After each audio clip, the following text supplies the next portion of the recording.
So, good afternoon mga kabiyaheros-biyaheras. So, tayo'y kasalukuyan ay nagkondisyon ng ating traditional tricycle. Yan. Nakatanggal muna. At nilinis ko yung ano niyan. So, yung throttle natin ayos na. Malambot na ito yung ating na-repair kanina talaga kaya talagang maganit siya. Clutch leader natin ayon okay na, malambot na. At so yung ating ano dyan, yung air filter nya, so nilinis ko din yan, kaya talagang ano i-condition natin bago to mag ano, kay maglalakbay na naman tayo na maganda yung magbiyahe na swabe ang takbo, wala tayong mga iniisip na kuwan ganito si ganire si ganito. So yan, so okay, unti-unti natin siyang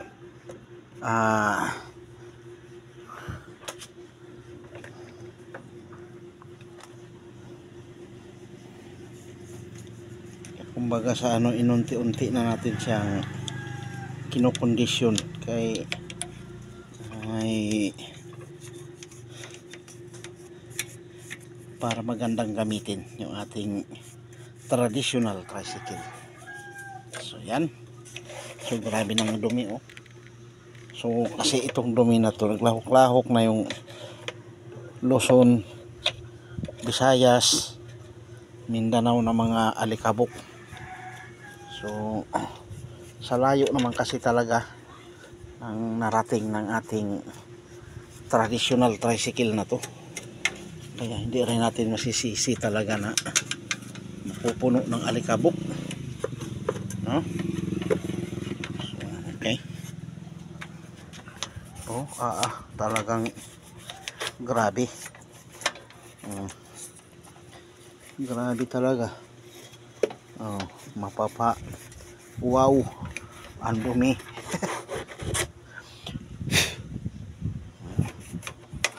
Okay. Tayo na lang ang okay. So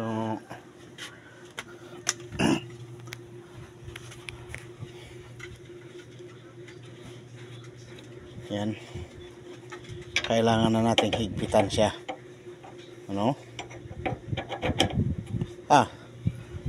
Wala parang ang ano nito.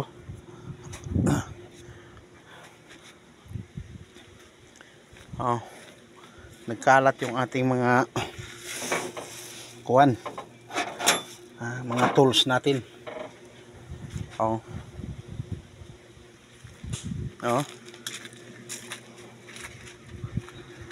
Okay, kailangan natin tong malinis talaga siya na ano, magandang manakbo. So kaninang umaga, ito yung ating pinalitan ng kanyang bearing, dalawa, labas at loob.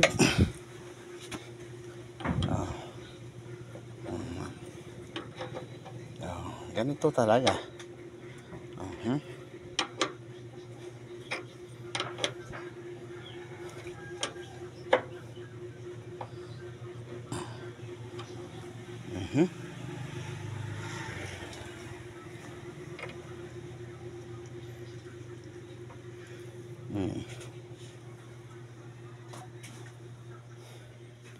Sunod nating trabahuin ay ang ating telescopic.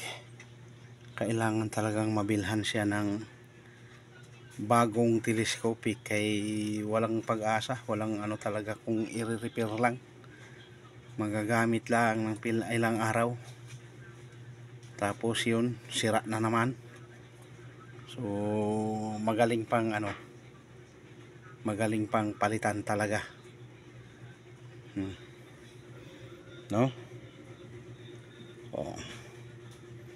So yun naman, pagmumukha ng pobreng tricycle driver vlogger. Yan. Tuloy ang video, tuloy ang kutingting.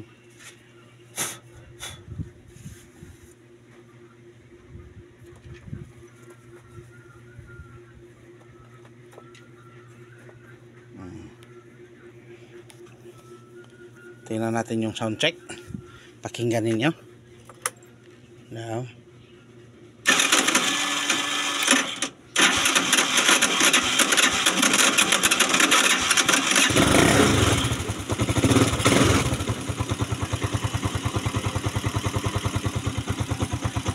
Yan.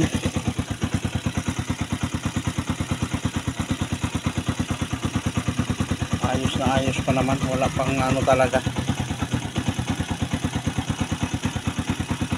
Okay na okay ang sound check natin.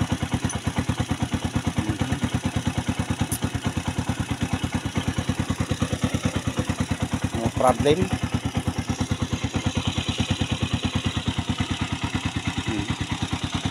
Yan ang kanyang tunog ng makina.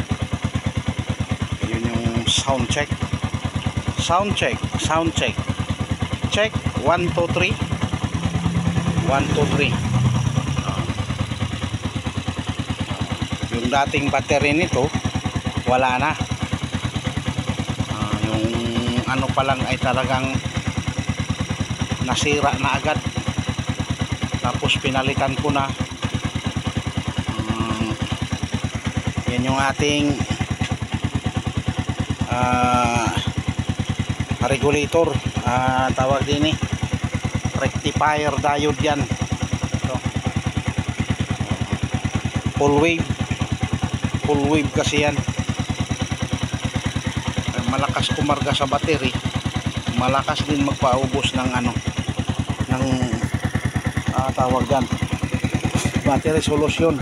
Kaya pag hindi nabantayan,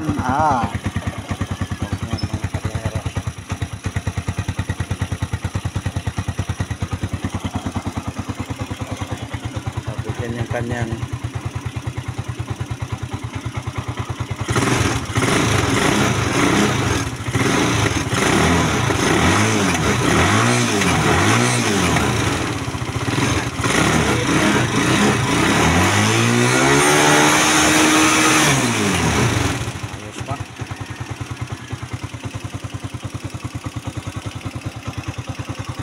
abot pa naman ang RPM niya.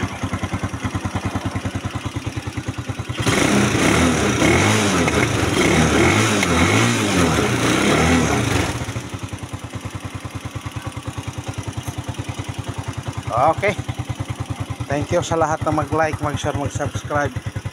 Alfred Uhaw TV Vlogs. Bye bye, God bless, and to God be the glory.